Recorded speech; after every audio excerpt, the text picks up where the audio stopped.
Punjabi radio USA ਸੁਣ ਰਹੇ ਸਾਰੇ ਸਰੋਤਿਆਂ ਨੂੰ ਬਲਵਿੰਦਰ ਕੌਰ ਵੱਲੋਂ ਪਿਆਰ ਭਰੀ ਸਤਿ ਸ਼੍ਰੀ ਅਕਾਲ। ਸਰੋਤਿਓ, ਪ੍ਰੋਗਰਾਮ ਖਬਰ ਤੇ ਨਜ਼ਰ ਵਿੱਚ ਹੋਣਗੇ ਸਾਡੇ ਨਾਲ ਬਲਤੇਜ ਪੰਨੂ ਜੀ। ਦੱਸਣਗੇ ਭਾਰਤ ਵਿੱਚ ਪੰਜਾਬ ਦੇ ਵਿੱਚ ਕੀ ਕੁਛ ਵਾਪਰਿਆ। ਖਬਰਾਂ ਤੇ ਨਜ਼ਰ ਮਾਰਾਂਗੇ। ਖਬਰਾਂ ਤੋਂ ਪਹਿਲਾਂ ਧੰਨਵਾਦ ਸਾਡੇ ਸਪਾਂਸਰ ਦਾ, ਜਿਨ੍ਹਾਂ ਨੇ ਇਸ ਪ੍ਰੋਗਰਾਮ ਨੂੰ ਸਪਾਂਸਰ ਕੀਤਾ। ਸਭ ਤੱਕ ਪਹੁੰਚਾਇਆ ਗੁਰਦੀਪ ਸਿੰਘ ਪਿਰਦੀ, ਕਲੋਵਸ ਰਾਮ ਸਿੰਘ ਸ਼ੇਰਗਿਲ, ਸਲਮਾ, ਮਨਜੀਤ ਸਿੰਘ ਦੀਵਾਨਾ, ਫਰਜ਼ਨੋ, ਖਾਲਸਾ ਇੰਸ਼ੋਰੈਂਸ ਏਜੰਸੀ ਸਾਨੂੰ ਜੇ 4082722500 ਹਰ ਇੱਕ ਤਰ੍ਹਾਂ ਦੀ ਇੰਸ਼ੋਰੈਂਸ ਕਰਦੇ ਨੇ। ਧਰਮ ਸਿੰਘ ਜੀ ਸਲਮਾ ਤੋਂ, ਗੁਰਚਰਨ ਸਿੰਘ ਜੀ ਬੇਕਰਸਫੀਲਡ, ਬਹੁਤ ਬਹੁਤ ਧੰਨਵਾਦ ਕਰਦੇ ਹਾਂ। ਪ੍ਰੋਗਰਾਮਾਂ ਨੂੰ ਸਪਾਂਸਰ ਕਰਦੇ ਹੋ, ਸਭ ਤੱਕ ਪਹੁੰਚਾਉਂਦੇ ਹੋ, ਸਾਡੇ ਨਾਲ ਜੁੜ ਚੁੱਕੇ ਨੇ। ਬਲਤੇਜ ਪੰਨੂ, ਸਤਿ ਸ਼੍ਰੀ ਅਕਾਲ, ਸਵਾਗਤ ਹੈ ਜੀ। ਸਤਿ ਸ਼੍ਰੀ ਅਕਾਲ ਜੀ, ਧੰਨਵਾਦ ਜੀ, ਬਹੁਤ ਮਿਹਰਬਾਨੀ। ਤੇ ਗੱਲ ਕਰਦੇ ਹਾਂ ਕਿਸਾਨਾਂ ਨੇ ਚਾਲੇ ਪਾਏ ਹੋਏ ਨੇ ਦਿੱਲੀ ਵੱਲ ਨੂੰ, ਤੇ ਸਿੰਘੂ ਸਰਹੱਦ ਤੇ ਡਟੇ ਕਿਸਾਨ। ਬਿਲਕੁਲ ਜੀ, ਇਸ ਵੇਲੇ ਜਿਹੜੀ ਜੀ ਮੌਜੂਦਾ ਹਾਲਾਤ ਜਿਹੜੇ ਨੇ ਉਹ ਸਿੰਘੂ ਸਰਹੱਦ ਦੇ ਇਹ ਨੇ ਕਿ ਇੱਕ ਪਾਸੇ ਤਾਂ ਪੁਲਿਸ ਕਹਿੰਦੀ ਹੈ ਤੁਹਾਨੂੰ ਪਰਮਿਸ਼ਨ ਜਿਹੜੀ ਉਹ ਦੇ ਦਿੱਤੀ, ਜਿਹੜੀ ਬਰਾੜੀ ਗਰਾਊਂਡ ਹੈ ਉੱਥੇ ਜਾਣ ਦੀ, ਉੱਥੇ ਆ ਕੇ ਤੁਸੀਂ ਆਪਣਾ ਅੰਦੋਲਨ ਜਿਹੜਾ ਦੀ ਉਹ ਕਰ ਲਓ। ਜਿਹੜਾ ਇਹ ਗਰਾਊਂਡ ਹੈ ਬਰਾੜੀ, ਉਹਦੇ ਵਿੱਚ ਕੁਛ ਜਿਹੜੇ ਵੀ ਉਹ ਕਿਸਾਨ ਗਏ ਆ, ਉੱਥੇ ਹੋਰ ਕਾਫੀ ਲੋਕ ਜਿਹੜੇ ਵੀ ਉਹ ਪਹੁੰਚ ਕੇ ਹੋਏ ਆ ਇਹਨਾਂ ਦੀ ਹਮਾਇਤ ਦੇ ਉੱਤੇ, ਕਿਸਾਨਾਂ ਦੀ ਹਮਾਇਤ ਦੇ ਉੱਤੇ ਵੱਖੋ ਵੱਖਰੇ ਰੂਪ ਦੇ ਵਿੱਚ ਜਿਹੜੇ ਉਹ ਕਈ ਗਰੁੱਪਾਂ ਦੇ ਵਿੱਚੋਂ ਨੇ ਜੀ। ਉਹ ਵੱਖ-ਵੱਖ ਛੋਟੀਆਂ ਜਿਹੜੀਆਂ ਆਰਗੇਨਾਈਜੇਸ਼ਨਸ ਨੇ ਉਹ ਇਹਨਾਂ ਕਿਸਾਨਾਂ ਦੀ ਸਪੋਰਟ ਕਰਨ ਦੇ ਵਾਸਤੇ ਉੱਥੇ ਪਹੁੰਚੀਆਂ ਨੇ। ਕਿਸੇ ਦੇ ਕੋਲੇ ਢੋਲ ਹੈ, ਕਿਸੇ ਦੇ ਕੋਲੇ ਕੁਛ ਹੈ ਜੀ, ਉਹ ਇਹਨਾਂ ਕਿਸਾਨਾਂ ਦੀ ਸਪੋਰਟ ਕਰ ਰਹੇ ਆ। ਪਰ ਜਿਹੜੇ ਦਿੱਲੀ ਦੀਆਂ ਬਰੂਹਾਂ ਤੇ ਆ ਕੇ ਡਟ ਗਏ ਸਿੰਘੂ ਬਾਰਡਰ ਦੇ ਉੱਤੇ, ਉਹ ਕਹਿੰਦੇ ਕਿ ਅਸੀਂ ਅਜੇ ਜਿਹੜਾ ਉਹ ਨਹੀਂ ਜਾਣਾ ਬਰਾੜੀ ਗਰਾਊਂਡ ਵੱਲ ਨੂੰ, ਕਿਉਂਕਿ ਜਿਹੜੀਆਂ ਕਿਸਾਨ ਜਥੇਬੰਦੀਆਂ ਨੇ ਉਹਨਾਂ ਦਾ ਜਿਹੜਾ ਸਾਂਝਾ ਫੈਸਲਾ ਅਜੇ ਆਉਣਾ ਬਾਕੀ ਆ ਕਿ ਕੀ ਕਰਨਾ ਇਸ ਮਾਮਲੇ ਦੇ ਉੱਤੇ, ਬਈ ਬਰਾੜੀ ਗਰਾਊਂਡ ਦੇ ਵਿੱਚ ਜਾਣਾ ਜਾਂ ਇੱਥੇ ਹੀ ਹਾਈਵੇ ਦੇ ਉੱਤੇ ਜਿਹੜਾ ਵੀ ਉਹ ਡਟਣਾ। ਇਹ ਕਹਿੰਦੇ ਆ ਕਿ ਸਾਨੂੰ ਰਾਮਲੀਲਾ ਗਰਾਊਂਡ ਜਾਣ ਦੀ ਪਰਮਿਸ਼ਨ ਦਿੱਤੀ ਜਾਵੇ। ਸਣੇ ਜਿਹੜਾ ਉਹ ਟਰਾਲੀਆਂ ਦੇ ਜਿਹੜੇ ਪੁਲਿਸ ਆ ਉਹ ਇਹ ਸੋਚਦੀ ਆ ਕਿ ਜੇ ਟਰਾਲੀਆਂ ਦਿੱਲੀ ਦੇ ਵਿੱਚ ਜਿਹੜਾ ਉਹ ਵੜਦੀਆਂ ਨੇ ਤੇ ਉਹਨਾਂ ਦੇ ਵਾਸਤੇ ਮੁਸ਼ਕਲ ਖੜੀ ਹੋ ਜੂਗੀ, ਕਿਉਂਕਿ ਰਾਮਲੀਲਾ ਗਰਾਊਂਡ ਜਿਹੜਾ ਉਹ ਦਿੱਲੀ ਦੇ ਵਿੱਚ ਵੜ ਕੇ ਆ, ਜਿਹੜਾ ਬਰਾੜੀ ਗਰਾਊਂਡ ਹੈ ਉਹ ਬਾਹਰ ਹੈ। ਜੇ ਇਹਦੇ ਵਿੱਚ ਜਿਹੜੀ ਵੱਖੋ ਵੱਖਰੀ ਰਾਏ ਜਿਹੜੀ ਆ ਉਹ ਚੱਲ ਰਹੀ ਹੈ, ਜਿਹੜੀ ਮੇਨ ਰਾਏ ਜਾਂ ਜਿਹੜੀ ਮੇਨ ਕੰਸਰਨ ਸਾਹਮਣੇ ਆ ਰਿਹਾ ਉਹ ਇਹ ਆ ਰਿਹਾ ਕਿ ਅਸੀਂ ਦਿੱਲੀ ਘੇਰਨ ਆਏ ਆ, ਖੁਦ ਘਿਰਨ ਦੇ ਵਾਸਤੇ ਜਿਹੜਾ ਵੀ ਉਹ ਨਹੀਂ ਆਏ। ਕਿਸਾਨਾਂ ਨੂੰ ਇਹ ਲੱਗਦਾ ਹੈ ਕਿ ਜੇ ਬਰਾੜੀ ਗਰਾਊਂਡ ਦੇ ਵਿੱਚ ਜਿਹੜਾ ਵੀ ਉਹ ਵੜ ਗਏ, ਵੈਸੇ ਬਰਾੜੀ ਜਿਹੜੀ ਗਰਾਊਂਡ ਆ ਉਹ ਵੀ ਛੋਟੀ ਪੈ ਜਾਣੀ ਆ, ਜਿੰਨੀ ਗਿਣਤੀ ਦੇ ਵਿੱਚ ਕਿਸਾਨ ਜਿਹੜੇ ਉਹ ਪਹੁੰਚੇ ਹੋਏ ਆ ਉਹ ਵੀ ਛੋਟੀ ਪੈ ਜਾਣੀ ਆ। ਉਹਦੇ ਨਾਲ ਜਿਹੜਾ ਜੀ ਇਹ ਤਾਂ ਹੈ ਕਿ ਜਿਹੜਾ ਪ੍ਰੈਸ਼ਰ ਆ, ਜਿਹੜਾ ਦਬਾਓ ਆ, ਉਹ ਸਰਕਾਰ ਦੇ ਉੱਤੇ ਜਿਹੜਾ ਉਹ ਘਟੂਗਾ। ਜਿਹੜੀਆਂ ਝੜਪਾਂ ਹੋਈਆਂ ਕੱਲ ਦਿੱਲੀ ਦੀ ਪੁਲਿਸ ਦੇ ਨਾਲ, ਉਹਦੇ ਵਿੱਚ ਕੁਝ ਕਿਸਾਨ ਜ਼ਖਮੀ ਹੋਏ ਆ, ਕੁਝ ਪੁਲਿਸ ਕਰਮੀ ਵੀ ਜਿਹੜੇ ਉਹ ਜ਼ਖਮੀ ਹੋਏ ਆ। ਕੋਵਿਡ ਦਾ ਹਵਾਲਾ ਦਿੱਤਾ ਜਾ ਰਿਹਾ, ਪਰ ਜਿਹੜੇ ਆਮ ਕਿਸਾਨ ਨੇ ਉਹ ਅੱਗੋਂ ਤਰਕ ਦੇ ਨਾਲ ਜਵਾਬ ਦਿੰਦੇ ਆ ਵੀ ਜਦੋਂ ਤੁਸੀਂ ਰੈਲੀਆਂ ਕਰਦੇ ਹੋ ਉਦੋਂ ਕੋਵਿਡ ਕਿੱਥੇ ਜਾਂਦਾ, ਉਦੋਂ ਤੁਸੀਂ ਲੱਖਾਂ ਦੀ ਗਿਣਤੀ ਦੇ ਵਿੱਚ ਜਿਹੜੇ ਉਹ ਇਕੱਠ ਵੀ ਕਰ ਲੈਂਦੇ ਹੋ, ਉਦੋਂ ਕੋਵਿਡ ਨਹੀਂ। ਹੁਣ ਜਦੋਂ ਸੰਘਰਸ਼ ਦਿਸਣ ਲੱਗ ਪਿਆ ਸਾਹਮਣੇ ਤੇ ਉਦੋਂ ਕੋਵਿਡ ਜਿਹੜਾ ਉਹ ਚੇਤਾ ਆਉਣਾ ਸ਼ੁਰੂ ਹੋ ਗਿਆ। ਜਿਹੜੇ ਮਨੋਹਰ ਲਾਲ ਖੱਟੜ ਜਿਹਨੇ ਪਹਿਲੀ ਵਾਰੀ ਇਹ ਹੋਇਆ ਕਿ ਇਤਿਹਾਸ ਦੇ ਵਿੱਚ ਕਿ ਜਿਹੜੇ ਰੋਕਣ ਦੇ ਵਾਸਤੇ 8-8 ਫੁੱਟ ਡੂੰਘੇ ਟੋਏ ਪੁੱਟ ਦਿੱਤੇ ਹੋਣ, 10-10 ਫੁੱਟ ਡੂੰਘੇ, ਉਹ ਬੈਕ ਫੁੱਟ ਦੇ ਉੱਤੇ ਜ਼ਰੂਰ ਜਿਹੜਾ ਜੀ ਉਹ ਚਲੇ ਗਿਆ, ਕਿਉਂਕਿ ਉਹਨੇ 8 ਨਾਕੇ ਜਿਹੜੇ ਸੀਗੇ ਜੀ ਉਹ ਵੱਡੇ ਹਰਿਆਣੇ ਦੇ ਵਿੱਚ ਲਾਏ, ਔਰ ਕਿਸੇ ਇੱਕ ਨਾਕੇ ਦੇ ਉੱਤੇ ਵੀ ਉਹ ਕਿਸਾਨਾਂ ਨੂੰ ਰੋਕ ਨਹੀਂ ਸਕਿਆ। ਉਹਨਾਂ ਨਾਕੇ ਜਿਹੜੇ ਸੀ ਉਹਨਾਂ ਨੂੰ ਪੱਧਰ ਕਰਕੇ ਕਿਸਾਨ ਅੱਗੇ ਜਿਹੜਾ ਸੀ ਉਹ ਹੌਸਲੇ ਦੇ ਨਾਲ ਨਿਕਲ ਗਏ। ਹੁਣ ਕਹਿੰਦਾ ਗੱਲਬਾਤ ਕਰੋ, ਜਿਹੜੀ ਗੱਲਬਾਤ ਦੇ ਵਾਸਤੇ ਸੈਂਟਰ ਦੀ ਸਰਕਾਰ ਤਿਆਰ ਆ। ਪਹਿਲਾਂ ਕਹਿੰਦਾ ਸੀ ਅਸੀਂ ਦਬਾ ਦਾਂਗੇ, ਇੱਥੋਂ ਨਿਕਲ ਨਹੀਂ ਦਿੰਦੇ। ਜਿਹੜੀ ਉਹਨੇ ਚਾਲ ਖੇਡੀ ਸੀ ਕਿ ਹਰਿਆਣੇ ਦੇ ਕਿਸਾਨ ਜਿਹੜੇ ਸੀਗੇ ਉਹ ਕੱਢ ਦਿੱਤੇ ਵੀ ਇੰਨੇ ਕੁ ਚਲੇ ਜਾਣਗੇ, ਕੋਈ ਫਰਕ ਨਹੀਂ ਪੈਂਦਾ, ਪੰਜਾਬ 'ਚ ਵੱਡੀ ਗਿਣਤੀ ਆ, ਉਹਨਾਂ ਨੂੰ ਰੋਕ ਲਾਂਗੇ। ਪਰ ਹਰਿਆਣੇ ਦੇ ਕਿਸਾਨਾਂ ਤੇ ਪੰਜਾਬ ਦੇ ਕਿਸਾਨਾਂ ਦੇ ਵਿਚਾਲੇ ਜਿਹੜਾ ਤਾਲਮੇਲ ਬਣਿਆ ਉਹ ਇਸ ਸੰਘਰਸ਼ ਦੀ ਬਹੁਤ ਵੱਡੀ ਸਫਲਤਾ ਜਿਹੜੀ ਉਹ ਕਹੀ ਜਾ ਸਕਦੀ ਹੈ, ਕਿਉਂਕਿ ਅੱਗੇ ਜਿਹੜਾ ਸੀ ਉਹ ਹਰਿਆਣੇ ਦੇ ਕਿਸਾਨ ਤੁਰਦੇ ਗਏ, ਪਿੱਛੋਂ ਬੈਕਅਪ ਦੇ ਉੱਤੇ ਜਿਵੇਂ ਨਾਕੇ ਤੋੜ ਕੇ ਪੰਜਾਬ ਦੇ ਕਿਸਾਨ ਜਿਹੜੇ ਉਹ ਆਉਂਦੇ ਗਏ। ਇਹ ਦੋਨਾਂ ਦਾ ਜਿਹੜਾ ਤਾਲਮੇਲ ਸੀਗਾ ਉਹ ਦਿੱਲੀ ਤੱਕ ਪਹੁੰਚਣ ਦੇ ਵਿੱਚ ਬਹੁਤ ਵੱਡਾ ਜਿਹੜਾ ਸੀ ਉਹ ਸਹਾਈ ਹੋਇਆ। ਇਹਦੇ ਵਿੱਚ ਇੱਕ ਮੰਦਭਾਗੀ ਘਟਨਾ ਜਿਹੜੀ ਵੀ ਉਹ ਵੀ ਵਾਪਰੀ ਕਿ ਸੜਕ ਹਾਦਸੇ ਦੇ ਵਿੱਚ ਮਾਨਸਾ ਜ਼ਿਲ੍ਹੇ ਦਾ ਇੱਕ ਕਿਸਾਨ ਧੰਨਾ ਸਿੰਘ ਚਹਿਲ 40 ਵਰ੍ਹਿਆਂ ਦਾ ਸੀਗਾ ਜੀ, ਚਹਿਲਾਂ ਵਾਲੀ ਖਿਆਲੀ ਦਾ ਰਹਿਣ ਵਾਲਾ ਸੀਗਾ ਜੀ। ਉਹਦੀ ਮੌਤ ਹੋ ਗਈ। ਉਹਦਾ ਇੱਕ ਸਾਥੀ ਜਿਹੜਾ ਉਹ ਜ਼ਖਮੀ ਹੋਇਆ। ਕਿਸਾਨ ਜਥੇਬੰਦੀਆਂ ਨੇ ਇਸ ਕਿਸਾਨ ਦੀ ਮੌਤ ਨੂੰ ਦਿੱਲੀ ਚਲੋ ਅੰਦੋਲਨ ਦਾ ਪਹਿਲਾ ਸ਼ਹੀਦ ਜਿਹੜਾ ਉਹ ਕਰਾਰ ਦਿੱਤਾ, ਜਿਹੜਾ ਕਿ ਭਾਰਤੀ ਕਿਸਾਨ ਯੂਨੀਅਨ ਏਕਤਾ ਜਿਹੜੀ ਉਹਦਾ ਮੈਂਬਰ ਸੀਗਾ, ਔਰ ਉਹ ਰਤੀਆ ਹਰਿਆਣਾ ਦੇ ਵਿੱਚ ਦਿੱਲੀ ਜਾ ਰਹੇ ਕਾਫਰੇ ਦੇ ਨਾਲ ਜਿਹੜਾ ਉਹ ਰਲਿਆ ਸੀ। ਉਹਦਾ ਅੰਤਿਮ ਸੰਸਕਾਰ ਜਿਹੜਾ ਉਹ ਕੀਤਾ ਗਿਆ। ਇਹ ਮੰਦਭਾਗੀ ਘਟਨਾ ਜਿਹੜੀ ਹੈ ਜੀ ਉਹ ਵਾਪਰੀ ਆ। ਖੇਤੀਬਾੜੀ ਮੰਤਰੀ ਦੇ ਬਿਆਨ ਲਗਾਤਾਰ ਜਿਹੜੇ ਵੀ ਆ ਰਹੇ ਆ, ਗੱਲਬਾਤ ਕਰੋ, 3 ਤਰੀਕ ਨੂੰ ਅਸੀਂ ਸੱਦਿਆ ਹੋਇਆ, ਅੰਦੋਲਨ ਛੱਡ ਦਿਓ, ਠੰਡ ਹੋ ਗਈ। ਇਹ ਪਹਿਲਾਂ ਨਹੀਂ ਸੀ ਜਿਹੜਾ ਵੀ ਉਹ ਚੇਤਾ, ਜਦੋਂ ਇਹ ਸ਼ਾਇਦ ਸਮਝਦੇ ਸੀ ਕਿ ਇਹ ਅਰਬਨ ਨਕਸਲੀ ਨੇ, ਥੋੜੇ ਜਿਹੇ ਇਹ ਦਲਾਲ ਨੇ, ਇਹ ਵਿਚੋਲੀਏ ਨੇ ਜਿਹੜੇ ਬੈਠੇ ਨੇ, ਜਾਂ ਇੱਕ ਧੜੇ ਦੇ ਇਹ ਕਹਿੰਦੇ ਸੀ ਤਾਂ ਕਾਂਗਰਸ ਨੇ ਬਿਠਾਏ ਨੇ ਕੈਪਟਨ ਅਮਰਿੰਦਰ ਸਿੰਘ ਨੇ। ਕੈਪਟਨ ਅਮਰਿੰਦਰ ਸਿੰਘ ਉਹਨਾਂ ਦੇ ਨਾਲ ਪੂਰੇ ਦਾ ਪੂਰਾ ਪੰਜਾਬ ਥੋੜ੍ਹੀ ਹੈ, ਉਹ ਤਾਂ ਕੁਝ % ਵੋਟਾਂ ਲੈ ਕੇ ਜਿਹੜਾ ਵੀ ਉਹ ਬਣੇ ਹੋ ਸਕਦੇ ਆ, ਜੇ ਕਾਂਗਰਸ ਦੇ ਮਗਰ ਕੁਝ % ਲੋਕ ਹੋ ਸਕਦੇ ਆ। ਇਹ ਤਾਂ ਰਾਜਨੀਤਿਕ ਜਿਹੜੀਆਂ ਗਿਣਤੀਆਂ ਮਿਣਤੀਆਂ ਨੇ ਉਦੋਂ ਕਿਤੇ ਉੱਪਰ ਉੱਠ ਕੇ ਪਹੁੰਚੇ ਹੋਏ ਜਿਹੜਾ ਵੀ ਉਹ ਲੋਕ ਨੇ। ਹੁਣ ਜਦੋਂ ਜਿਹੜਾ ਵੀ ਉਹ ਵਕਤ ਪਿਆ ਤੇ ਅਜੇ ਵੀ ਇਹ ਨਹੀਂ ਕਹਿ ਰਹੇ ਕਿ ਗੱਲਬਾਤ ਅਸੀਂ ਤੁਰੰਤ ਸ਼ੁਰੂ ਕਰਾਂਗੇ। 3 ਵਾਲੀ ਗੱਲ ਜਿਹੜੀ ਵੀ ਉਹ ਕਰ ਰਹੇ ਆ, ਇਹ ਜਾਣਦੇ ਹੋਣ ਦੇ ਬਾਵਜੂਦ ਕਿ ਇੱਥੋਂ ਕਿਹੜੇ ਤਰੀਕੇ ਦੇ ਨਾਲ ਇਹ ਲੋਕ ਜਿਹੜਾ ਵੀ ਉਹ ਮੁੜ ਜਾਣਗੇ। ਸਾਰੀ ਵਾਹ ਜਿਹੜੀ ਉਹ ਲਾ ਕੇ ਦੇਖ ਲਈ ਆ ਉਹਨਾਂ ਨੂੰ ਰੋਕਣ ਦੀ। ਜੀ ਬਾਤ ਉਹਨੇ ਪੂਰੀ ਲਾਈ ਹੈ, ਪਰ ਨੱਕ ਨੀਵਾਂ ਕਰਤਾ। ਅੱਗੇ ਕੇਜਰੀਵਾਲ ਸਰਕਾਰ ਦਾ ਜਿਹੜਾ ਫੈਸਲਾ ਸੀ ਉਹ ਟਰਨਿੰਗ ਪੁਆਇੰਟ ਬਣਿਆ ਕਿਸਾਨਾਂ ਲਈ। ਦੇਖੋ, ਇਹ ਕੱਲ ਜਿਸ ਤਰੀਕੇ ਦੇ ਨਾਲ ਵਿਉਂਤਾਂ ਜਿਹੜੀਆਂ ਬਣਾਈਆਂ ਗਈਆਂ ਪਿਛਲੇ ਦਿਨਾਂ ਤੋਂ, ਇੱਕ ਤਾਂ ਇਹ ਸੀਗਾ ਕਿ ਹਰਿਆਣੇ ਦੇ ਵਿੱਚ ਦਾਖਲੇ ਜਾਣਗੇ। ਲਗਾਤਾਰ ਕੋਸ਼ਿਸ਼ਾਂ ਜਿਹੜੀਆਂ ਹਰਿਆਣੇ ਦੇ ਵਿੱਚ ਹੋਈਆਂ, ਔਰ ਕੱਲ ਵੀ ਜਿਹੜਾ ਸ਼ੰਭੂ ਬਾਰਡਰ ਸੀਗਾ ਉਹਦੇ ਉੱਤੇ ਝੜਪਾਂ ਹੋਈਆਂ ਹਰਿਆਣੇ ਦੀ ਪੁਲਿਸ ਦੇ ਨਾਲ। ਜਿਹੜੀਆਂ ਰੋਕਾਂ ਸੀ ਪਹਿਲਾਂ ਜਿਹੜੀਆਂ ਘੱਗਰ ਦਰਿਆ 'ਚ ਸੁੱਟਤੀਆਂ ਸੀਗੀਆਂ ਕਿਸਾਨਾਂ ਨੇ 26 ਤਰੀਕ ਨੂੰ, ਉਹ ਕੱਢ ਕੇ ਦੁਬਾਰਾ ਫੇਰ ਲਾ ਲਈਆਂ। ਕਿਸਾਨਾਂ ਨੇ ਮੁੜ ਕੇ ਉਹ ਰੋਕਾਂ ਜਿਹੜੀਆਂ ਸੀਗੀਆਂ ਉਹ ਕੱਢ ਕੇ ਜਿਹੜੀਆਂ ਫੇਰ ਸੁੱਟਤੀਆਂ ਜੀ ਦੁਬਾਰਾ ਦਰਿਆ ਦੇ ਵਿੱਚ। ਹਰਿਆਣੇ ਦੇ 8 ਬਾਰਡਰਾਂ ਤੋਂ, 8 ਨਾਕਿਆਂ ਤੋਂ ਜਿਹੜੇ ਅਥਰੂ ਗੈਸ ਦੇ ਗੋਲੇ ਝੱਲਦੇ ਦਿੱਲੀ ਤੱਕ ਕਿਸਾਨ ਸਿੱਖ ਗਏ ਵੀ ਇਹਨਾਂ ਗੋਲਿਆਂ ਨੂੰ ਕਾਬੂ ਕਿਵੇਂ ਕਰਨਾ। ਉਹਨਾਂ ਨੇ ਕੰਬਲ ਭਿਉਂ ਕੇ ਜਿਹੜੇ ਸੀ ਉਹ ਨਾਲ ਰੱਖ ਲਏ, ਜਿੱਥੇ ਗੋਲਾ ਆਉਂਦਾ ਭੱਜ ਕੇ ਜਾ ਕੇ ਉਹਦੇ ਉੱਤੇ ਗਿੱਲਾ ਕੰਬਲ ਜਿਹੜਾ ਵੀ ਉਹ ਪਾ ਦਿੰਦੇ, ਉਹਨੂੰ ਠੁੱਸ ਕਰ ਦਿੰਦੇ ਉੱਥੇ। ਜਦੋਂ ਇੰਨਾ ਕੁਛ ਜਿਹੜਾ ਵੀ ਹੋਇਆ ਤੇ ਫਿਰ ਜਿਹੜੀ ਕੇਂਦਰ ਦੀ ਸਰਕਾਰ ਨੇ ਵਿਉਂਤਬੰਦੀ ਇਹ ਕੀਤੀ ਕਿ ਇਹ ਫੜ ਕੇ ਜਿਹੜੇ ਵੀ ਹਿਰਾਸਤ ਦੇ ਵਿੱਚ ਲੈ ਕੇ ਬੰਦ ਕਰਨੇ ਸ਼ੁਰੂ ਕਰ ਦਿਓ। ਸਵਾਲ ਜਿਹੜਾ ਵੀ ਇਹ ਉੱਠਿਆ ਕਿ ਏਡੀ ਵੱਡੀ ਜੇਲ੍ਹ ਕਿਹੜੀ ਹੋਊਗੀ ਜਿਹਦੇ ਵਿੱਚ ਇੰਨੇ ਲੋਕ ਜਿਹੜੇ ਆ ਉਹ ਤਾੜੇ ਜਾਣਗੇ। ਕੇਂਦਰ ਦੀ ਸਰਕਾਰ ਨੇ ਜਿਹੜੀ ਸੀ ਉਹ ਚਿੱਠੀ ਲਿਖੀ ਇੱਕ ਦਿੱਲੀ ਦੀ ਸਰਕਾਰ ਨੂੰ, ਕਿਉਂਕਿ ਜਿਹੜੇ ਸਟੇਡੀਅਮ ਹੈ ਉਹ ਦਿੱਲੀ ਦੀ ਸਰਕਾਰ ਦੇ ਅੰਡਰ ਹੈ, ਜਿਹੜੀ ਪੁਲਿਸ ਹੈ ਉਹ ਕੇਂਦਰ ਦੀ ਸਰਕਾਰ ਦੇ ਅੰਡਰ ਹੈ। ਇਹ ਆਖਿਆ ਕਿ ਜਿਹੜੇ 7 ਸਟੇਡੀਅਮ ਪੈਂਦੇ ਆ ਦਿੱਲੀ ਦੇ ਵਿੱਚ, ਇਹਨਾਂ ਨੂੰ ਆਰਜ਼ੀ ਜੇਲ੍ਹਾਂ ਦੇ ਵਿੱਚ ਤਬਦੀਲ ਜਿਹੜਾ ਉਹ ਕਰ ਦਿੱਤਾ ਜਾਵੇ। ਇਹ ਲਿਖਤੀ ਰੂਪ ਦੇ ਵਿੱਚ ਚਿੱਠੀ ਜਿਹੜੀ ਉਹ ਆਈ। ਇਹ ਬਿਨਾਂ ਕਿਸੇ ਸ਼ੱਕ ਦੇ ਜਿਹੜੀ ਦਿੱਲੀ ਦੀ ਸਰਕਾਰ ਸੀ ਉਹ ਅੰਡਰ ਪ੍ਰੈਸ਼ਰ ਜਿਹੜੀ ਉਹ ਰਹੀ। ਇੱਕ ਪਾਸੇ ਤਾਂ ਕੇਂਦਰ ਦੇ ਪ੍ਰੈਸ਼ਰ ਤੇ ਦੂਜੇ ਪਾਸੇ ਕਿਸਾਨਾਂ ਦਾ ਜਿਹੜਾ ਵੀ ਉਹ ਦਬਾਓ, ਐਡੀ ਵੱਡੀ ਗਿਣਤੀ ਦੇ ਵਿੱਚ ਦਬਾਓ, ਔਰ ਬਿਨਾਂ ਕਿਸੇ ਰਾਏ ਤੋਂ ਜਿਹੜੇ, ਕਿਉਂਕਿ ਆਮ ਆਦਮੀ ਪਾਰਟੀ ਜਿਹੜੀ ਹੈ ਉਹ ਪੰਜਾਬ ਦੇ ਵਿੱਚ ਵੀ ਪੈਰ ਲਾਉਣ ਦੇ ਵਾਸਤੇ ਕੋਸ਼ਿਸ਼ ਕਰ ਰਹੀ ਹੈ। ਇਸ ਕਰਕੇ ਉਹ ਗੱਲ ਵੀ ਜਿਹੜੀ ਉਹਦੇ ਸਾਹਮਣੇ ਸੀਗੀ, ਜੇ ਉਹ ਇਹਨਾਂ ਨੂੰ ਸਟੇਡੀਅਮ ਨੂੰ ਆਰਜ਼ੀ ਜੇਲ੍ਹਾਂ ਦੇ ਵਿੱਚ ਤਬਦੀਲ ਕਰ ਦਿੰਦੀ ਤਾਂ ਉੱਥੇ ਜਿਹੜੇ ਵੀ ਇਹ ਡੱਕੇ ਜਾਣੇ ਸੀਗੇ ਕਿਸਾਨ। ਹਾਲਾਂਕਿ ਉੱਥੇ ਦੇ ਡੱਕ ਵੀ ਦਿੱਤੇ ਜਾਂਦੇ, ਉਹ ਇੱਕ ਵੱਖਰੀ ਗੱਲ ਹੈ ਕਿ ਉਹਦੇ ਨਾਲ ਕਿੰਨਾ ਕੁ ਫਰਕ ਜਿਹੜਾ ਵੀ ਉਹ ਪੈਣਾ ਸੀ। ਪਰ ਜਿਹੜੇ ਦਿੱਲੀ ਦੇ ਗ੍ਰਹਿ ਮੰਤਰੀ ਨੇ ਸਤਿੰਦਰ ਜੈਨ, ਉਹਨੇ ਕੇਂਦਰ ਦੀ ਸਰਕਾਰ ਦੀ ਮਾਰਫਤ ਲਿਖਤੀ ਰੂਪ ਦੇ ਵਿੱਚ ਇਹਨੂੰ ਠੁਕਰਾ ਦਿੱਤਾ। ਇਹ ਗੱਲ ਕਹੀ ਕਿ ਦਿੱਲੀ ਸਰਕਾਰ ਕਿਸਾਨਾਂ ਨੂੰ ਗ੍ਰਿਫਤਾਰ ਕਰਕੇ ਜੇਲ੍ਹਾਂ ਵਿੱਚ ਡੱਕਣ ਦੇ ਵਿਰੁੱਧ ਹੈ।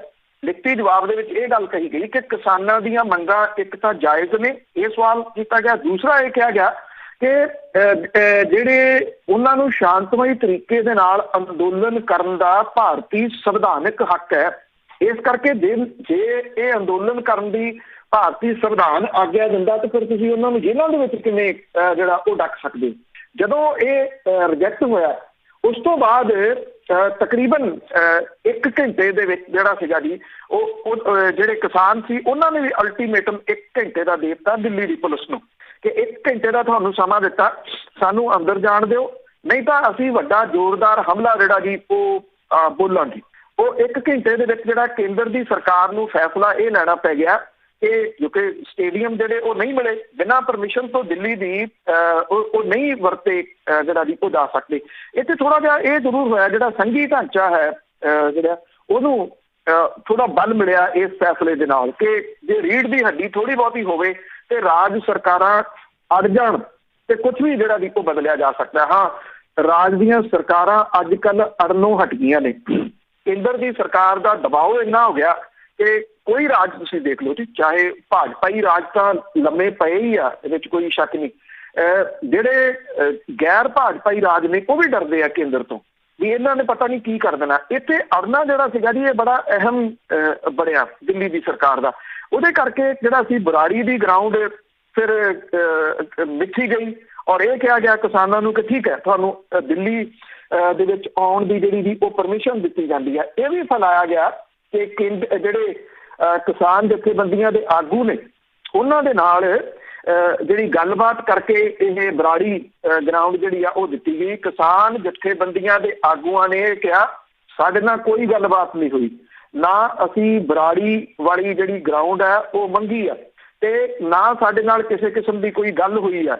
ਇਹ ਆਪਣੇ ਤੌਰ ਦੇ ਉੱਤੇ ਫੈਸਲਾ ਜਿਹੜਾ ਉਹ ਕੇਂਦਰ ਦੀ ਸਰਕਾਰ ਨੇ ਜਾਂ ਦਿੱਲੀ ਦੀ ਪੁਲਿਸ ਨੇ ਲਿਆ ਕਿ ਤੁਸੀਂ ਉੱਥੇ ਜਿਹੜਾ ਆ ਸਕਦੇ ਹੋ, ਕਿਉਂਕਿ ਮੁਸੀਬਤ ਜਿਹੜੀ ਆ ਉਹ ਕੇਂਦਰ ਦੀ ਸਰਕਾਰ ਦੀ ਵੱਡੀ ਬਣ ਗਈ, ਦਿੱਲੀ ਦੀ ਪੁਲਿਸ ਦੀ ਜਿਹੜੀ ਉਹ ਵੱਡੀ ਬਣ ਗਈ।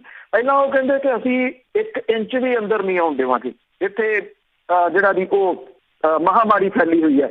ਹੁਣ ਸਵਾਲ ਇਹ ਸੀਗਾ ਕਿ ਇਹੀ ਪੁਲਿਸ ਜਿਹੜੀ ਸੀਗੀ ਉਹ ਜਦੋਂ ਭਾਰਤੀ ਜਨਤਾ ਪਾਰਟੀ ਨੇ ਜਸ਼ਨ ਮਨਾਏ ਆ ਪਿਛਲੇ ਦਿਨੀ ਬਿਹਾਰ ਦੇ ਵਿੱਚ ਹੋਈਆਂ ਚੋਣਾਂ ਦੇ ਬਾਰੇ ਦੇ ਵਿੱਚ, ਉਦੋਂ ਉਹਨੂੰ ਪਰਮਿਸ਼ਨ ਕਿਵੇਂ ਦੇ ਦਿੱਤੀ ਉੱਥੇ ਜਿਹੜਾ ਸੀ ਇਕੱਠ ਕਰਨ ਦੀ? ਵੱਡੀ ਗਿਣਤੀ 'ਚ ਇਕੱਠ ਹੋਇਆ, ਨਾ ਕੋਈ ਸੋਸ਼ਲ ਡਿਸਟੈਂਸ ਨਾ ਮਾਸਕ। ਸੋਸ਼ਲ ਡਿਸਟੈਂਸ ਤੇ ਮਾਸਕ ਜਿਹੜੇ ਨੇ ਉਹ ਸਿਰਫ ਐਜੂਕੇਸ਼ਨ ਦੇ ਸਮੇਂ ਹੀ ਕਿਤੇ ਕਿਉਂ ਆਉਂਦੇ ਆ? ਇਹ ਜਿਹੜੀ ਮੁਸੀਬਤ ਆ ਇਸ ਵੇਲੇ ਦਿੱਲੀ ਪੁਲਿਸ ਦੀ ਬਣੀ ਹੋਈ ਆ ਕਿ ਉਹ ਕਰੇ ਤੇ ਕੀ ਕਰੇ, ਕਿਉਂਕਿ ਕੇਂਦਰ ਦੇ ਅੰਦਰ ਕੇਂਦਰ ਦੀ ਸਰਕਾਰ ਜਿਹੜੀ ਆ ਉਹ ਹਰ ਹੀਲਾ ਵਰਤ ਰਹੀ ਆ ਕਿ ਇੱਕ ਨਹੀਂ ਤੇ ਦੂਜਾ ਨਹੀਂ ਤੇ ਤੀਜਾ ਤਰੀਕਾ ਵਰਤ ਕੇ ਕਿਸੇ ਤਰੀਕੇ ਦੇ ਨਾਲ ਇਹ ਜਿਹੜੀ ਆ ਇਹਨੂੰ ਐਜੂਕੇਸ਼ਨ ਨੂੰ ਖੁੰਡਾ ਕੀਤਾ ਜਾਵੇ। ਇਹਦੇ ਵਿੱਚ ਜਿਹੜੇ ਕੁਝ ਚੈਨਲ ਨੇ, ਕੁਝ ਅਖਬਾਰ ਨੇ ਉਹ ਰੋਲ ਨਿਭਾ ਰਹੇ ਆ। ਕੋਈ ਕਹਿੰਦਾ ਕਿ ਇੱਥੇ ਜਦੋਂ ਅੰਬਾਲੇ ਤੋਂ ਇਹ ਤੁਰ ਰਹੇ ਆ ਉੱਥੇ ਪਾਕਿਸਤਾਨ ਦੇ ਨਾਅਰੇ ਲੱਗੇ ਆ। ਕੋਈ ਜਿਹੜਾ ਜੀ ਇਹ ਕਹਿੰਦਾ ਕਿ ਇਹਨਾਂ ਨੇ ਖਾਲਿਸਤਾਨ ਦਾ ਝੰਡਾ ਜਿਹੜਾ ਜੀ ਉੱਥੇ ਆ ਕੇ ਲਹਿਰਾਉਣਾ। ਤੋ ਇਹ ਜਿਹੜਾ ਜੀ ਇੱਦਾਂ ਦੀਆਂ ਚੀਜ਼ਾਂ ਉਹ ਪ੍ਰੋਜੈਕਟ ਕਰਨ ਦੀ ਕੋਸ਼ਿਸ਼ ਕੀਤੀ ਜਾ ਰਹੀ ਹੈ, ਜਿਹੜਾ ਕਿ ਬੀਜੇਪੀ ਦਾ ਇੱਕ ਜਾਣਿਆ ਪਛਾਣਿਆ ਹਥਿਆਰ ਹੈ, ਜਿਹਦੇ ਤਹਿਤ ਵੀ ਪਾਕਿਸਤਾਨ ਦੇ ਨਾਅਰੇ 2 ਬੰਦੇ ਵਿੱਚ ਵਾੜ ਕੇ ਲਵਾ ਦਿਓ ਤੇ ਉੱਥੋਂ ਜਿਹੜਾ ਜੀ ਉਹ ਵੱਖਵਾਦੀ ਸ਼ੋਅ ਕਰ ਦਿਓ। ਕਿਸਾਨ ਜਥੇਬੰਦੀਆਂ ਦੀ ਪਹਿਲੇ ਦਿਨ ਤੋਂ ਜਿਉਂ ਇਹ ਸੰਘਰਸ਼ ਸ਼ੁਰੂ ਹੋਇਆ ਇੱਕ ਬਹੁਤ ਵੱਡੀ ਜਿਹੜੀ ਉਹ ਸਿਆਣਪ ਰਹੀ ਕਿ ਇਹਨੂੰ ਕਿਸਾਨ ਸੰਘਰਸ਼ ਰਹਿਣ ਦਿੱਤਾ, ਨਹੀਂ ਤਾਂ ਅਦਰਵਾਈਜ਼ ਸਿਆਸੀ ਪਾਰਟੀਆਂ ਨੇ ਵੀ, ਜਿਵੇਂ ਅਕਾਲੀ ਦਲ ਬਾਦਲ ਤੁਰਿਆ ਸੀਗਾ ਤਖਤਾਂ ਤੋਂ ਲੈ ਕੇ ਜਲੂਸ, ਇਹਨਾਂ ਨੇ ਇਹਨੂੰ ਧਾਰਮਿਕ ਰੰਗਤ ਦੇਣ ਦੀ ਕੋਸ਼ਿਸ਼ ਕੀਤੀ ਸੀ ਪਰ ਉਹ ਹੋਈ ਨਹੀਂ। ਜੇ ਕਿਤੇ ਇਹਨੂੰ ਧਾਰਮਿਕ ਰੰਗਤ ਮਿਲ ਜਾਂਦੀ ਤੇ ਬੇਸ਼ੱਕ ਇਹ ਬਹੁਤ ਵੱਡੀ ਸਫਲਤਾ ਨਹੀਂ ਹੈਗੀ ਅਜੇ, ਪਰ ਜਿੰਨੀ ਸਫਲਤਾ ਮਿਲ ਗਈ ਹੈ ਸ਼ਾਇਦ ਇਹ ਇੱਥੋਂ ਤੱਕ ਨਹੀਂ ਸੀ ਪਹੁੰਚਿਆ ਜਿਹੜਾ ਜੀ ਉਹ ਜਾ ਸਕਣਾ। ਜੇ ਆਪਾਂ ਚੀਰ ਪਾਰ ਕਰੀਏ ਤੇ ਧਰਮ ਯੁੱਧ ਮੋਰਚੇ ਦਾ ਫਲਾਪ ਹੋਣਾ ਜਿਹੜਾ ਸੀਗਾ ਜੀ, ਮੰਗਾਂ ਉਦੋਂ ਵੀ ਬਹੁਤੀਆਂ ਇਹੀ ਸਨ ਕਿਸਾਨੀ ਵਾਲੀਆਂ ਜਿਹੜੀਆਂ, ਪਰ ਉਹਨੂੰ ਕਿਉਂਕਿ ਧਾਰਮਿਕ ਰੰਗਤ ਕਈ ਕਾਰਨਾਂ ਕਰਕੇ ਜਿਹੜੀ ਜੀ ਉਹ ਦੇ ਦਿੱਤੀ ਗਈ, ਕਈ ਕੁਛ ਹੋਇਆ। ਪਰ ਇਹ ਨਰੋਲ ਕਿਸਾਨੀ ਸੰਘਰਸ਼ ਔਰ ਇਹਦਾ ਇੱਕ ਪੁਆਇੰਟ ਜਿਹੜਾ ਸਭ ਤੋਂ ਵੱਡਾ ਇਹ ਹੈ ਕਿ ਇਹਦੇ ਵਿੱਚ ਜੇ ਤੁਸੀਂ ਦੇਖਿਆ ਹੋਵੇ ਤਾਂ ਕੋਈ ਕਿਸਾਨ ਆਗੂ ਨਹੀਂ ਉੱਭਰਿਆ ਕਿ ਇੱਕ ਕਿਸਾਨ ਆਗੂ ਦੇ ਕੋਲੇ ਪਾਵਰ ਨਹੀਂ ਆਈ, ਕਿਸਾਨਾਂ ਕੋਲੇ ਪਾਵਰ ਹੈ। ਕਿਸਾਨ ਸੰਘਰਸ਼ ਉੱਭਰਿਆ, ਆਗੂ ਨਹੀਂ ਉੱਭਰੇ। ਉਗਰਾਹਾਂ ਵਰਗਾ ਵੱਡਾ ਜਿਹੜਾ ਇੱਕ ਕਿਸਾਨਾਂ ਦੀ ਜਥੇਬੰਦੀ ਆ ਉਹਨੂੰ ਨੌਜਵਾਨਾਂ ਦੇ ਰੋਹ ਦੇ ਮੋਹਰੇ ਝੁਕਣਾ ਪੈ ਗਿਆ, ਜਿਹੜੇ ਕਹਿੰਦੇ ਸੀ ਕਿ ਅਸੀਂ ਜਾਣਾ ਨਹੀਂ, ਅਸੀਂ ਤਾਂ ਇੱਥੇ ਹੀ ਜਿਹੜਾ ਜੀ ਉਹ ਬੈਠਣਾ ਪੰਜਾਬ ਦੇ ਵਿੱਚ। ਕਿਸਾਨ ਜਿਹੜੇ ਨੌਜਵਾਨ ਸੀ ਉਹਨਾਂ ਨੇ ਕਿਹਾ ਤੁਸੀਂ ਬੈਠਣਾ ਤਾਂ ਬੈਠੇ ਰਹੋ, ਅਸੀਂ ਚੱਲੇ। ਫੈਸਲਾ ਜਿਹੜਾ ਸੀਗਾ ਉਹ ਬਦਲਣਾ ਪੈ ਗਿਆ। ਕਿਉਂ ਬਦਲਣਾ ਜਿਹੜਾ ਜੀ ਉਹ ਪੈ ਗਿਆ ਕਿ ਕਿਸਾਨ ਉੱਭਰੇ ਨੇ, ਆਗੂ ਨਹੀਂ ਉੱਭਰੇ। ਜੀ ਬਿਲਕੁਲ। ਤੇ ਬਹੁਤ ਸਾਰੇ ਜਿਹੜੇ ਅੰਗੜਾਈਆਂ ਲੈ ਰਹੇ ਸੀ ਅਸੀਂ ਲੀਡਰ ਬਣੀਏ ਇਹਦੇ ਵਿੱਚ, ਪਰ ਗੱਲ ਬਣੀ ਨਹੀਂ। ਤੇ ਅੱਗੇ ਗੱਲ ਕਰਦੇ ਹਾਂ, ਕੇਂਦਰੀ ਆਗੂਆਂ ਵੱਲੋਂ MSP ਦਾ ਹੁਣ ਰੌਲਾ ਜ਼ਿਆਦਾ ਪੈ ਰਿਹਾ। ਦੇਖੋ ਆਪਾਂ ਜਦੋਂ ਤੋਂ ਗੱਲ ਦੀ ਉਹ ਕਰਦੇ ਆ ਰਹੇ ਸੰਘਰਸ਼ ਜਿਹੜਾ ਉਹ ਚੱਲ ਰਿਹਾ, ਨਿਰੰਤਰ ਇਹ ਗੱਲ ਜਿਹੜੀ ਇਹਦੀ ਕੀਤੀ ਆ ਕਿ MSP ਕਹਿ ਕੇ ਰੌਲਾ ਰੱਪਾ ਜਿਹੜਾ ਦੀ ਉਹ ਪਾਇਆ ਜਾਊਗਾ, ਜਿਹੜਾ ਦੀ ਉਹ ਜਾ ਰਿਹਾ। ਇਸ ਵੇਲੇ ਵੀ ਇਹ ਰੌਲਾ ਜਿਹੜਾ ਉਹ ਸਿਖਰ ਦੇ ਉੱਤੇ ਆ ਕਿ ਜੀ MSP ਜਿਹੜੀ ਆ ਉਹ ਜਾਰੀ ਰਹੂਗੀ।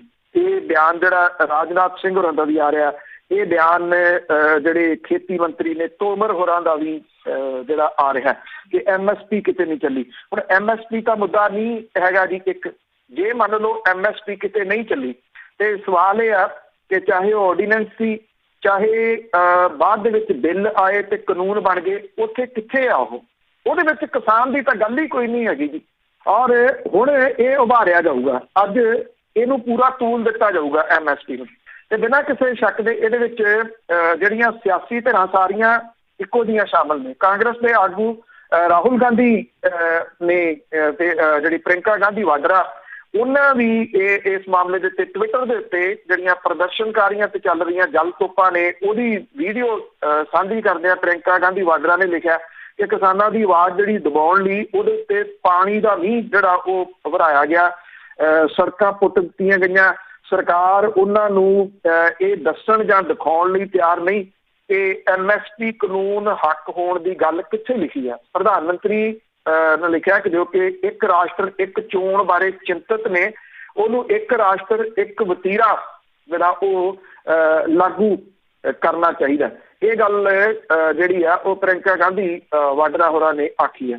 ਦੂਜੇ ਪਾਸੇ ਜਿਹੜੇ ਰਾਹੁਲ ਗਾਂਧੀ ਨੇ, ਉਹਨੇ ਵੀ ਇਹ MSP ਵਾਲੀ ਜਿਹੜੀ ਗੱਲ ਹੈ ਉਹ ਉਭਾਰੀ ਹੈ ਕਿ MSP ਤਾਂ ਕਿਤੇ ਵੀ ਹੈ ਨਹੀਂ ਗੀ ਲਿਖੀ ਹੋਈ। ਇਹ ਲਿਖੀ ਹੋਈ ਹੋਵੇ ਤੇ ਕਿਸਾਨਾਂ ਨੂੰ ਜਿਹੜੀ ਆ ਉਹ ਸਮਝ ਆਵੇ।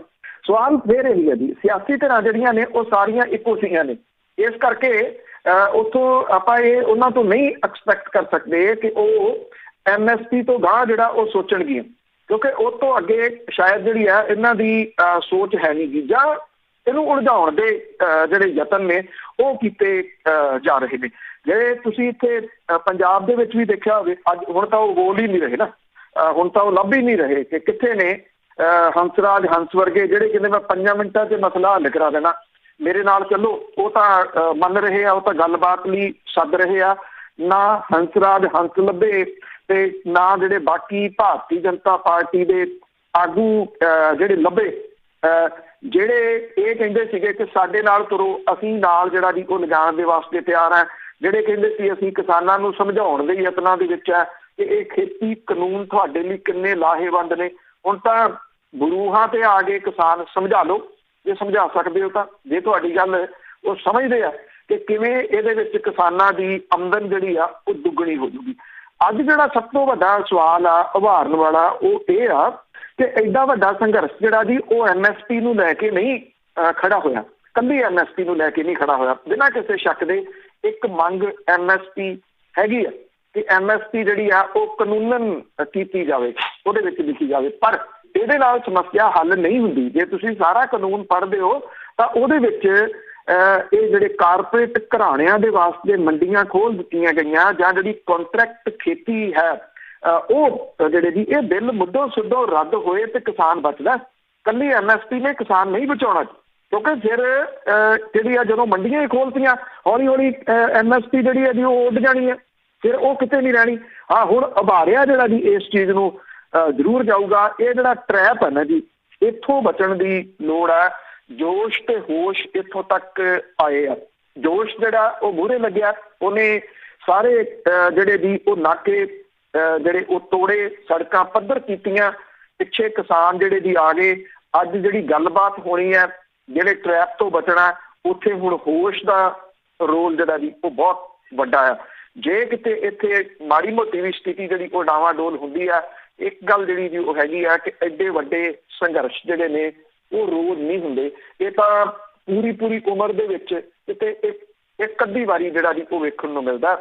ਇੰਨਾ ਸਿਸਟੇਮੈਟਿਕਲੀ ਐਡਾ ਵੱਡਾ ਜਿਹੜਾ ਜੀ ਉਹ ਸੰਘਰਸ਼ ਖੜਾ ਹੋ ਜਾਣਾ। ਜੀ ਲੱਗਦਾ ਨਹੀਂ ਜੀ ਉੱਥੇ ਕੋਈ ਇਕੱਲੇ ਜਾਣਾ ਫੈਸਲਾ ਕਰ ਸਕੂਗਾ। ਲੱਗਦਾ ਤਾਂ ਹੈ ਸਾਰੇ ਜਾਣੇ ਰਲ ਕੇ ਹੁਣ ਕਰਨਗੇ। ਤਾਂ ਅੱਗੇ ਜਿਹੜੀ ਗੱਲ ਨਹੀਂ ਦੱਸੀ ਜਾਂਦੀ ਦੂਜੇ ਸੂਬਿਆਂ ਦੇ ਕਿਸਾਨਾਂ ਦੀ, ਉਹ ਵੀ ਬੜੀ ਵੱਡੀ ਗਿਣਤੀ ਦੇ ਵਿੱਚ ਦਿੱਲੀ ਵੱਲ ਆ ਰਹੇ। ਦੇਖੋ ਇਸ ਵੇਲੇ ਜਿਹੜਾ ਦਿੱਲੀ ਆਗਰਾ ਹਾਈਵੇ ਹੈ ਉਹ ਕੰਪਲੀਟ ਜਾਮ ਹੈ।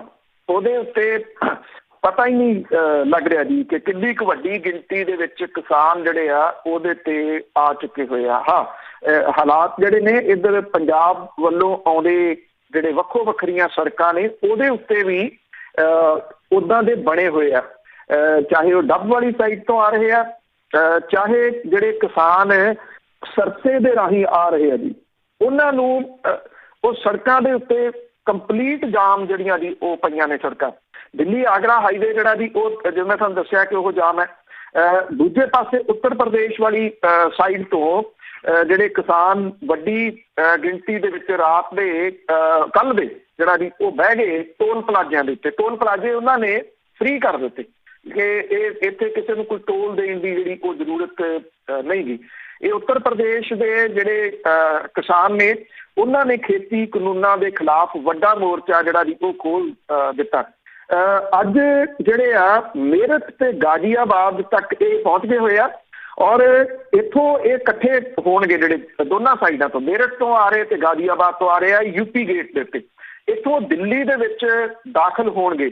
ਹਾਪੜ ਰੋਡ ALT ਰੋਡ ਤੋਂ ਹੋ ਕੇ ਕਿਸਾਨ ਜਿਹੜੇ ਜ਼ਿਲ੍ਹਿਆਂ ਦੇ ਕਿਸਾਨ ਨੇ ਉਹ ਛੋਟੇ ਛੋਟੇ ਜਥਿਆਂ ਦੇ ਰੂਪ ਦੇ ਵਿੱਚ ਵੱਡੀਆਂ ਸੜਕਾਂ ਦੇ ਉੱਤੇ ਆ ਗਏ ਆ ਜੀ। ਅੱਜ ਇਹ ਉੱਥੋਂ ਇਹਨਾਂ ਜਥਿਆਂ ਦੇ ਨਾਲ ਤੁਰਨਗੇ। ਮੇਰਠ ਰੋਡ ਤੇ ਹਾਪੜ ਰੋਡ ਦੇ ਉੱਤੇ ਅੱਜ ਕੰਪਲੀਟ ਜਾਮ ਜਿਹੜਾ ਜੀ ਉਹ ਲੱਗਿਆ ਹੈ। ਗਾਜ਼ੀਆਬਾਦ ਜਿਹੜਾ ਜੀ ਉੱਥੋਂ ਇਹ ਕਿਹਾ ਜਾ ਰਿਹਾ ਕਿ ਉੱਥੋਂ ਵੀ ਟ੍ਰੈਫਿਕ ਸਾਰਾ ਡਾਈਵਰਟ ਕੀਤਾ ਜਾ ਰਿਹਾ ਕਿਉਂਕਿ ਗਾਜ਼ੀਆਬਾਦ ਰੋਡ ਜਿਹੜੀ ਆ ਉਹ ਵੀ ਕੰਪਲੀਟ ਜਾਮ ਜਿਹੜੀ ਉਹ ਹੋ ਗਈ ਹੈ। ਉਧਰ ਉੱਤਰ ਪ੍ਰਦੇਸ਼ ਤੇ ਉੱਤਰਾਖੰਡ ਦੀ ਜਿਹੜੀ ਸਰਹੱਦ ਹੈ ਜਿੱਥੇ ਰੁਦਰਪੁਰ ਵਾਲਾ ਏਰੀਆ ਪੈਂਦਾ, 3 ਦਿਨ ਤੋਂ ਕਿਸਾਨ ਜਿਹੜੇ ਆ ਉਹ ਹਾਈਵੇ ਦੇ ਉੱਤੇ ਬੈਠੇ ਆ ਜੀ। ਉਹ ਹਾਈਵੇ ਜਾਮ ਹੈ, ਉਹਨਾਂ ਨੂੰ ਅੱਗੇ ਆਉਣ ਨਹੀਂ ਦਿੱਤਾ ਜਿਹੜਾ ਉਹ ਜਾ ਰਿਹਾ। ਇਹ ਜਿਹੜੇ ਕਿਸਾਨ ਨੇ ਅੱਜ ਜੋ ਪੰਜਾਬ ਦੇ ਕਿਸਾਨਾਂ ਨੇ ਤਰੀਕਾ ਅਪਣਾਇਆ ਉਹਦੇ ਅਨੁਸਾਰ ਹੀ ਜਿਹੜਾ ਵੀ ਉਹ ਚੱਲਣਗੇ। ਨਾ ਸਿਰਫ ਇਹਨਾਂ ਜਗ੍ਹਾ ਦੇ ਉੱਤੇ ਬਲਕਿ ਮੱਧ ਪ੍ਰਦੇਸ਼ ਦੇ ਜਿਹੜੇ ਕਿਸਾਨ ਨੇ ਉਹ ਵੀ ਤੁਰੇ ਹੋਏ ਆ। ਕਰਨਾਟਕਾ ਤੋਂ ਕਿਸਾਨ ਜਿਹੜੇ ਤੁਰੇ ਹੋਏ ਆ। ਕਰਨਾਟਕਾ ਦੇ ਕਿਸਾਨ ਜੇ ਤੁਹਾਨੂੰ ਯਾਦ ਹੋਵੇ ਕੁਝ ਸਮਾਂ ਪਹਿਲਾਂ ਉਹ ਵਿਚਾਰੇ ਇੱਥੇ ਐਜੀਟੇਸ਼ਨ ਕਰਕੇ ਗਏ, ਉਹਨਾਂ ਦੀ ਸੁਣੀ ਨਹੀਂ ਕਿਸੇ ਨੇ। ਜਦੋਂ ਉਹ ਡੱਡੂ ਮੂੰਹ ਦੇ ਵਿੱਚ ਪਾ ਕੇ ਉਹਨਾਂ ਨੇ ਪ੍ਰਦਰਸ਼ਨ ਜਿਹੜਾ ਉਹ ਕੀਤਾ ਸੀਗਾ, ਖੋਪੜੀਆਂ ਗਲਾਂ ਦੇ ਵਿੱਚ ਪਾ ਕੇ ਪ੍ਰਦਰਸ਼ਨ ਕੀਤਾ ਸੀ, ਕਿਸੇ ਨੇ ਸੁਣੀ ਉਹਨਾਂ ਦੀ, ਕਿਸੇ ਮੀਡੀਆ ਨੇ ਨਹੀਂ ਵਿਖਾਇਆ। ਉਹਨਾਂ ਨੂੰ ਆਸ ਬੱਝੀ ਹੈ ਕਿ ਹੁਣ ਪੰਜਾਬ ਹਰਿਆਣਾ ਦੇ ਕਿਸਾਨ ਅੱਗੇ ਲੱਗੇ ਆ ਤੇ ਕਿਸਾਨਾਂ ਦੀ ਸੁਣਵਾਈ ਹੋਊਗੀ। ਵੱਡੀ ਗਿਣਤੀ ਦੇ ਵਿੱਚ ਉਹ ਕਿਸਾਨ ਜਿਹੜੇ ਕਰਨਾਟਕਾ ਤੋਂ ਦਿੱਲੀ ਵੱਲ ਨੂੰ ਪਹੁੰਚਣ ਵਾਲੇ ਆ ਅੱਜ ਜਿਹੜੇ ਉਹ ਪਹੁੰਚ ਸਕਦੇ ਆ। ਜਿਹੜਾ ਪੱਛਮੀ ਬੰਗਾਲ ਹੈ ਉਹਦੇ ਵਿੱਚ ਲਗਾਤਾਰ 2 ਦਿਨ ਤੋਂ ਕਿਸਾਨਾਂ ਦੀਆਂ ਜਿਹੜੀਆਂ ਜਥੇਬੰਦੀਆਂ ਨੇ ਉਹਨਾਂ ਦੀਆਂ ਮੀਟਿੰਗਸ ਹੋ ਰਹੀਆਂ ਨੇ ਔਰ ਉਹਨਾਂ ਨੂੰ ਇੱਕ ਆਸ ਬੱਝੀ ਹੈ ਕਿ ਕਿਸਾਨ ਜੇ ਯੂਨਾਈਟ ਹੋਏ ਆ ਤੇ ਇਹਦੇ ਵਿੱਚ ਉਹਨਾਂ ਦੀ ਵੀ ਸੁਣਵਾਈ ਹੋ ਸਕਦੀ ਹੈ ਕਿਉਂਕਿ ਮਰਤਾ ਕਿਸਾਨ ਸਾਰੇ ਜਗ੍ਹਾ ਤੇ ਰਹੇ ਆ। ਇਹਨਾਂ ਆ ਤੇ ਉਹਨਾਂ ਨੂੰ ਇਕੱਠੇ ਨਹੀਂ ਜਿਹੜਾ ਉਹ ਹੋਣ ਦਿੱਤਾ ਜਾ ਰਿਹਾ। ਪਰ ਜਿਹੜੇ ਇਹ ਅੰਦੋਲਨ ਜਿਹੜਾ ਪੰਜਾਬ ਤੋਂ ਸ਼ੁਰੂ ਹੋਇਆ ਸੀ, ਪੰਜਾਬ ਤੇ ਹਰਿਆਣੇ ਦੇ ਵਿੱਚ ਫੈਲਦਾ ਦਿੱਲੀ ਤੱਕ ਆ ਗਿਆ। ਉਹਨੇ ਸਾਰੇ ਸੂਬਿਆਂ ਦੇ ਜਿਹੜੇ ਕਿਸਾਨ ਨੇ ਉਹਨਾਂ ਨੂੰ ਇਹ ਆਸ ਬਣਾਈ ਹੈ ਕਿ ਉਹਨਾਂ ਦੀ ਗੱਲ ਵੀ ਜਿਹੜੀ ਆ ਉਹ ਸੁਣੀ ਜਾ ਸਕਦੀ ਆ। ਔਰ ਜਿਹੜੀਆਂ ਖੁਫੀਆ ਏਜੰਸੀਜ਼ ਨੇ ਜਿਹੜੀ ਕੇਂਦਰ ਦੀ ਸਰਕਾਰ ਹੈ ਉਹਨੂੰ ਹੱਥਾਂ ਪੈਰਾਂ ਦੀ ਇਸ ਗੱਲੋਂ ਜਿਹੜਾ ਦੀ ਉਹ ਪਈ ਹੋਈ ਆ ਕਿ ਜੇ ਇੰਨੇ ਸੂਬਿਆਂ ਦੇ ਲੋਕ ਜਿਹੜੇ ਆ ਉਹ ਦਿੱਲੀ ਵੱਲ ਨੂੰ ਤੁਰ ਪਏ ਤੇ ਦਿੱਲੀ ਜਿਹੜੇ ਤਰੀਕੇ ਦੇ ਨਾਲ ਘਿਰ ਗਈ ਆ 4 ਚੁਫੇਰੇ ਤੋਂ, ਕਿਉਂਕਿ ਜੇ 24 ਘੰਟੇ ਤੁਸੀਂ ਲਾ ਕੇ ਚੱਲੋ ਜੇ ਖਾਣ ਪੀਣ ਦਾ ਸਮਾਨ ਬਾਹਰੋਂ ਜਿਹੜਾ ਦਿੱਲੀ ਦੇ ਵਿੱਚ ਐਂਟਰ ਕਰਦਾ ਉਹ ਨਹੀਂ ਜਾਂਦਾ ਤੇ ਹਾਲਾਤ ਕਿਹੋ ਜਿਹੇ ਜਿਹੜੇ ਉਹ ਬਣ ਸਕਦੇ ਆ। ਇਹ ਸਭ ਤੋਂ ਅਹਿਮ ਜਿਹੜਾ ਉਹ ਪੁਆਇੰਟ ਰਹੂਗਾ।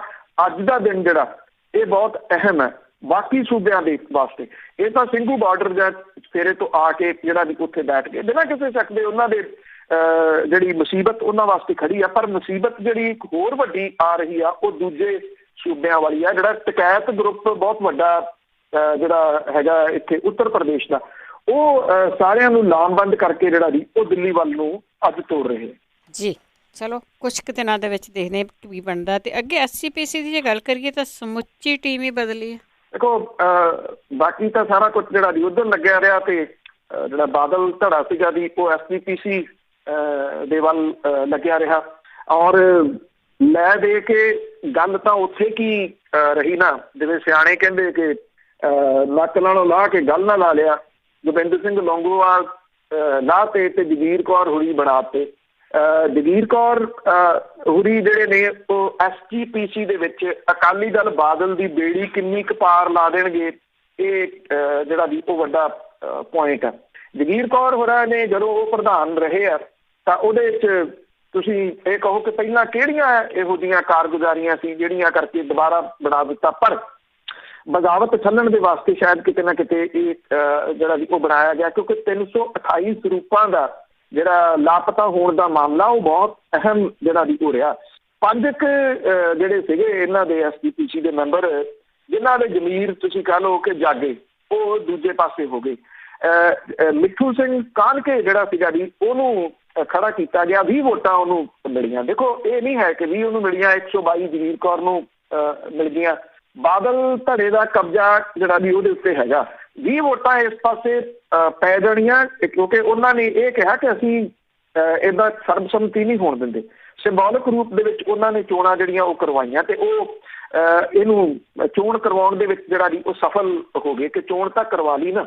ਹਾਕਮ ਜਿਹੜਾ ਧਿਰ ਹੈ ਉਹਦੇ ਵੱਲੋਂ ਇਸ ਵਾਰੀ ਸ਼੍ਰੋਮਣੀ ਕਮੇਟੀ ਦੇ ਅਹੁਦੇਦਾਰਾਂ ਦੀ ਸਮੁੱਚੀ ਟੀਮ ਬਦਲ ਦਿੱਤੀ ਗਈ ਹੈ ਔਰ ਇਹਦਾ ਸ਼ਿਕਾਰ ਗੋਬਿੰਦ ਸਿੰਘ ਲੌਂਗੋਵਾਲ ਵੀ ਹੋਇਆ, ਜਿਹੜਾ ਕਿ 3 ਵਾਰੀ ਸਿੱਖ ਸੰਸਥਾ ਦੇ ਪ੍ਰਧਾਨ ਰਹੇ ਆ।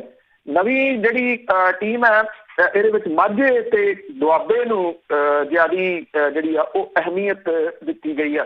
ਜਿਹੜਾ ਇਹ ਚੁਣੀ ਗਈ ਜਿਹੜੀ ਅੰਤਰਿੰਗ ਕਮੇਟੀ ਹੈ ਜੀ, ਉਹਦੇ ਵਿੱਚ ਬਲਦੇਵ ਸਿੰਘ ਚੁੰਗਾ, ਚਰਨਜੀਤ ਸਿੰਘ, ਸਤਵਿੰਦਰ ਸਿੰਘ ਟੌੜਾ, ਨਵਤੇਜ ਸਿੰਘ ਕੌਣੀ, ਅਜਮੇਰ ਸਿੰਘ ਖੇੜਾ, ਦਰਸ਼ਨ ਸਿੰਘ ਸ਼ੇਰਖਾ, ਭੁਪਿੰਦਰ ਸਿੰਘ ਭਲਵਾਨ, ਹਰਭਜਨ ਸਿੰਘ ਮਸਾਣਾ ਤੇ ਮਲਕੀਤ ਕੌਰ ਕਮਾਲਪੁਰ ਜਿਹੜੇ ਉਹ ਹਾਕਮ ਧਿਰ ਦੇ ਨੇ।